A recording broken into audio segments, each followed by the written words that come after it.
This is a love story, but it is also informative and funny. Maybe. We'll see. Disclaimer. All photos were taken with express permission of the owner of the device in question, as well as consent of myself. Wanna sue? Go ahead. But for now, enjoy. If you're watching this video, you're probably part of something known as the digital market. Digital markets are very much like battlegrounds. Little to no regulation and attacks from all sides. Basically, you have to be ready for anything. Take DellCo for example. His training for the fields began on the Christmas of 2017. Immediately after introductions, he was ready to go. As the name implies, DellCo is an entity from the Dell world, and he's seen some serious over the course of his training. Lenny, who is a Lenovo, has also seen some serious His trainer makes him fight block people and watch them get blown up by green dick.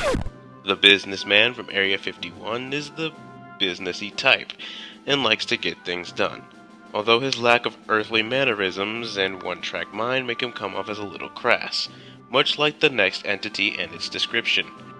Vio is, well, an older gentleman of the Sony variety, who's been around the block many times, seen a few resets, watched data come and go, and has had the occasional browser history mishap. To say that Vio knows what family-friendly is and is not is, well, a bit of an understatement. But he is slow to the realization that it could be an issue. I mean, he's actually slow, guys, for real. Like, imagine if you were a turtle, going at normal turtle speeds, and then you bumped into a wall ever so slightly, said bump releasing the fiery rage of 1,000 illnesses upon you. That is exactly how Sony Vio do. In spite of his numerous crashes, Vio still gets the job done. Over the course of another month, DellCo has sustained a number of scars in his training career. Some are external, and some are internal. This is annoying because it means having to dissect him in order to figure out what's wrong. This is an expensive and risky process for me because it could result in permanent damage.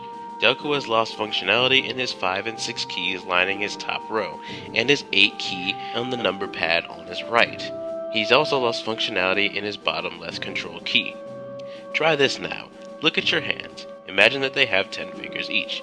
Now count to 5 and 6 on your left hand and to 8 on your right. Fold those down. That's your number pad. Now feel for your kidneys. Imagine having to press them in order for them to work. Now imagine that that button is broken. Feel that ickiness settling into your mind?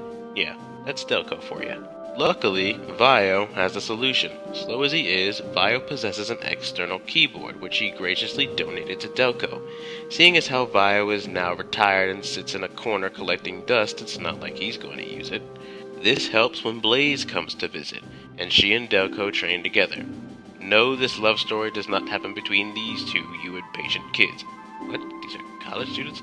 Whatever, I'm too far in now, I'm gonna keep going. With its functionality restored, DellCo can resume his training within the simulated time zones. They're new. They've got new graphics. I've seen them. It's amazing. I'm just gonna say it. We are not talking about that damn mouse Blade. Why? He's too sensitive, and other times he's not sensitive enough. Fairly certain this show is mine and not yours, so you can take your opinion and shove it up. DellCo Sr. kinda got passed over. Reliable as he is, he was no longer the springiest chicken in the barn. As such, he was demoted, performing basic research activities with his trainer. And then we get to Tabitha, the communications officer in training. She was sleek, smooth, and unlike the Keys Fest, not a laptop. She was a Game-On PD 5060 display whose training began on the same day as DellCo when she was unboxed. No, this does not mean that they are related, you sickos. It just means that they metaphorically stepped off the plane at the same time. Incidentally, upon introduction, you could say that their connection was immediate. After being paired with DellCo, Tabitha's tasks were that much easier, as being tasked with creating messages to be run to different platforms. Such platforms include that of Artistic Deviance, Bluebirds, and the Palace of Mayhem. As they grew closer, they eventually and inevitably got to image making, and the masterpieces created were so intimately detailed that you could feel the connection between them. As training came to a close, goodbyes were said to everyone, except Blade. He was kinda moody that day. Nonetheless, DellCo and Tabitha shoved off together, applying what they learned in any way they could with the occasional image-making session. 2 years into the field, DellCo contracted some malware and was rendered powerless. Tabitha remains at his side, awaiting his reawakening, awaiting their time to once again create, awaiting her time to love him and his time to love her. There were many bloopers in the making of the recording of this video. This recording is a parody of ZFrank1's True Fact series on YouTube. I highly suggest you look at his stuff for reference. While I took the making of this audio file very seriously, none of you in any way should. It was purely just to make you guys laugh and to illustrate a collection of laptops and digital devices that have been through the ringer a couple of times. Save for a few key points where I identified myself, I chose to remain anonymous for the majority of the video, as well as leaving the actual owners of the devices anonymous. If you recognize your device inside this video, thank you for your participation, and thank you for helping me. While I took the creation of this audio file seriously, again, none of you actually should. So thank you for listening, thank you for watching.